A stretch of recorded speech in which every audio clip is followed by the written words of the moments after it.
Hello everyone, and welcome to the video. Today I'm going to be responding to an open tag called Soddy Sunday, or Sod Buster Sunday. It is a great open tag started by HT's EDC. If you haven't already, go check out his channel. He's a great guy and he's got a lot of great knife content over there. If you can, please give him a subscribe. And with that being said, let's get into the video.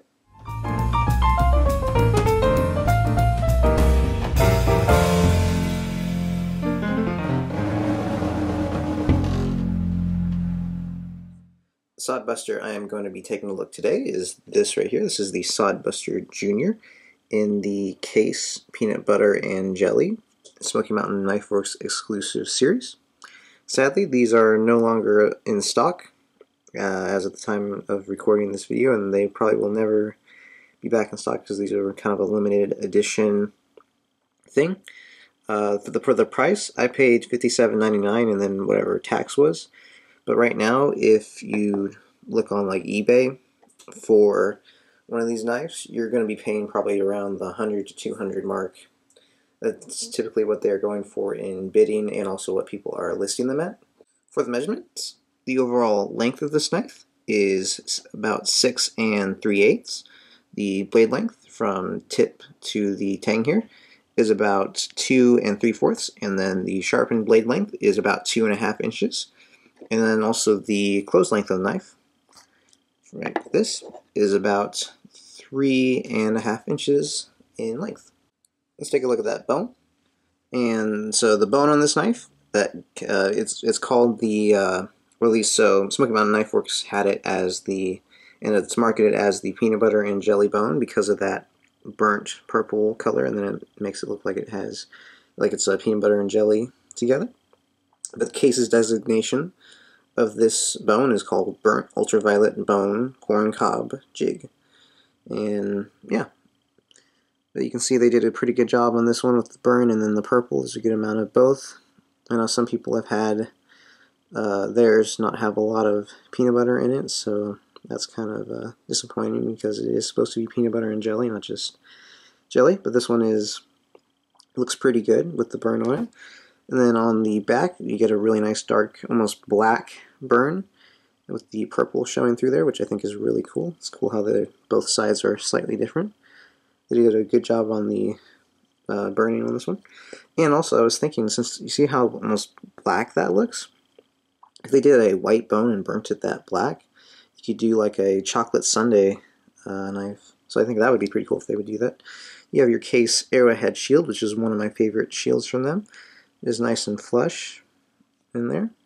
Then you have the pins. The pins are maybe a little, and this is really a nitpick, but they maybe are a little messy on how they went in there, but not too bad. It's really a nitpick, as I said.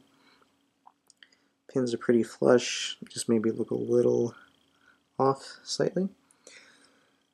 And then you have your tang stamp right here. You have your Case tang stamp with the date on it right there. You got 3 on the top, 3 on the bottom for 2024. And you have your Case XX there. And these are not stamped, they are etched, which is a major downside in my opinion. I wish they would go back to the stamping because it's going to be better and last longer. This etch could rub off, but there you go. You have your USA, you have your 6 for the bone, 1 for the amount of blades, and 37 for the pattern, SS for stainless steel. The blade, and sorry, it's a fingerprint magnet. This is then the stainless steel. There we go, let's wipe that off. The pivot was pretty dirty when it came, but it was easily fixed by flushing out the pivot. You have your Sod Buster blade on it. It looks like the tip, I don't know if I can show you this, but the tip might be slightly rounded over. It's hard for me to tell. Yeah, the tip might be slightly rounded over. The edge on this knife, it does have an edge. It's a little toothy and a little rough, and if I feel along the edge of it, it feels kind of like there's a little bit of it's just kind of rough. It hasn't been polished. But let me see if I can do this on camera. A little cut paper like that, so it is sharp. It's just it's not a very clean cut. It's very rough. But that should be an easy fix. Just strop it up or take it to like a ceramic stone, and that should get your edge, get the edge nice and polished. There's barely any gapping on this one. Can't really see any without holding it up to the light. And if I hold it up to the light, it's just barely a little bit right here and there, but honestly it's a nitpick. The centering of the blade is pretty good.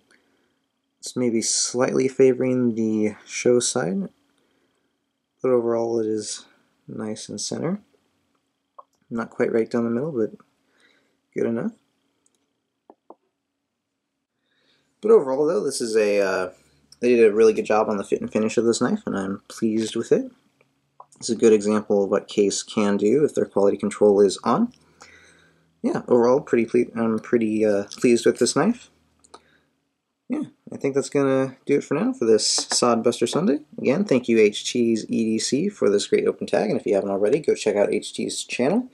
There's a lot of great knife content over there, and please give him a subscribe if you can. With that being said, thank you all for watching. Keep your pens filled and your knife sharp. I'll see you later.